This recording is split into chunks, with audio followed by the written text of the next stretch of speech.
Hey guys, welcome back to Still Respawning.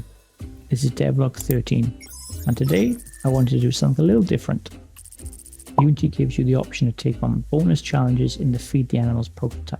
They're completely optional, but they're designed to stretch your skills and really test what you've learned.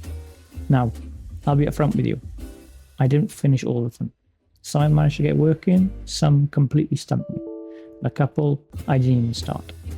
But I think that's just as valuable to share because game development isn't about having everything perfect on the first try. It's about experimenting, getting things wrong, learning from mistakes, and then coming back stronger. So in this devlog, I'll walk you through the challenge that I attempted, where I succeeded, where I failed, and why I'm not giving up. This is all part of my journey to become a better developer. I tackled the optional bonus feature in Unity's Feed the Animals prototype. These are marked easy, medium, hard, and even though we didn't get to it, expert. And they're meant to push you further with extra coding challenges. First up was the easy challenge, which is adding vertical player movement. And at first, I overcomplicated things. I tried going about it the wrong way. And then I realized I could just build on the existing horizontal movement code by introducing Z-min, Z-max variables and adapting the function. I finally got it working. A simple win, but one I nearly took myself out of. Next up was the medium challenge, which was aggressive animals. The goal here was to have animals spawn from the left and right sides of the screen, and if they collided with the player, a game over message should trigger, even though it was in a debug log at the moment. And on paper, it sounded straightforward. Just adjust the spawn positions and add some collision detection.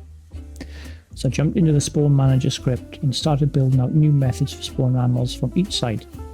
I set up variables for the side spawn ranges, created spawn left animal and spawn right animal functions, and even adjusted their rotation so they face the right direction when entering the screen.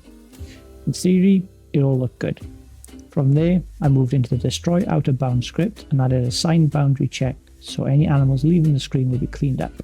And I also updated the detect collision script to make sure a collision with a player would log game over. Finally, I had to rework the player controller. I added collider and rigid body so collisions would actually register, but then ran into a problem. When the food spawned, it immediately collided with the player. To fix that, I created a separate spawn point in front of the player and updated the script to use that instead. After wiring all of this up, I hit play and nothing worked the way it should. The animals weren't spawning properly from the sides, and despite all the setup, I just couldn't get it functioning. This challenge quickly turned into my arch nemesis. The good news is I now understand where the pieces fit together. Spawn manager for spawning, destroy out of bounds for cleanup, detect collision for game over checks, and player controller for handling collisions. The bad news is I couldn't quite pull it off this time, but I'll definitely be coming back to this one once my skills are sharper. It's not beating me yet. And after that came the hard challenge, building a proper game user interface. The idea here was to track score and lives, and then log them in the console whenever they change. At the start of the game, you begin with 3 lives and a score of 0. Feed an animal and you gain points. Miss one or get hit by one, and you lose a life. When lives hit 0, the game should print game over. So I started by creating a brand new game manager script. I added variables for score and lives, then built methods called add lives and add score to handle the logic. These methods would increase or decrease the values and then print them to console whenever they updated. Next, I connected this game manager into other scripts. In the destroy out of bounds script, I swapped out the simple debug log with calls to add lives. So whenever an animal escaped or collided with the player, lives would decrease properly. In the detect collision script, I did the same thing. I even went through the process of tagging all the animal prefabs so the scripts could recognize them properly. That part felt like progress. It was satisfying to see score and lives actually being updated in the console when things happened. But here's where it got frustrating. The system didn't always behave as expected. Sometimes the score updated, sometimes it didn't. Lives would decrease inconsistently, and the console would occasionally still show the old debug message instead of the new game manager outputs. I clearly had things connected in the wrong way or was missing a key step. And at that point, I'll admit, I was getting a bit demotivated. After wrestling with it for a while, I decided to step back before I got too stuck in frustration. So while the game manager system is partially working, it's not yet the polished UI I want it to be. Still, I see this as progress. I know how to structure a central game manager, how to connect scripts to it, and where I'll need to focus when I return to finish this properly.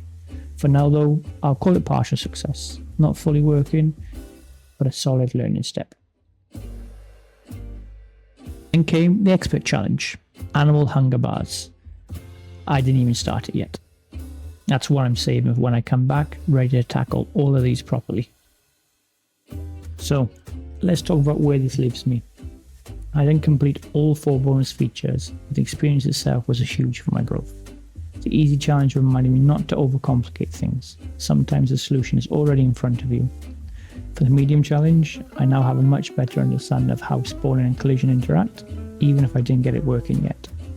For the hard challenge, I built the foundation of a game manager system. That's something I'll be using a lot in future projects, so even a partial success feels like progress.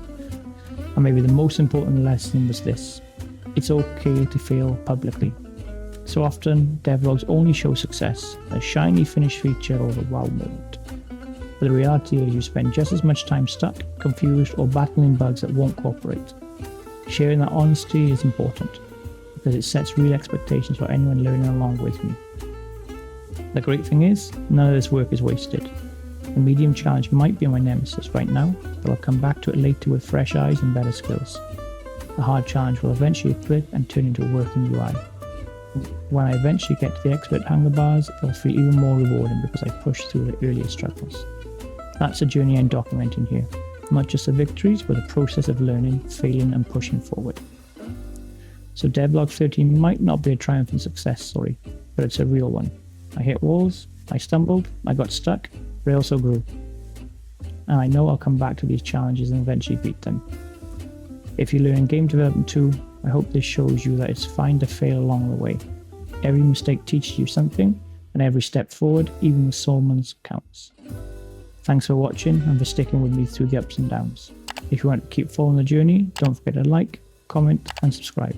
And I'll see you in the next devlog, where hopefully I conquer a few more of these challenges. Thanks.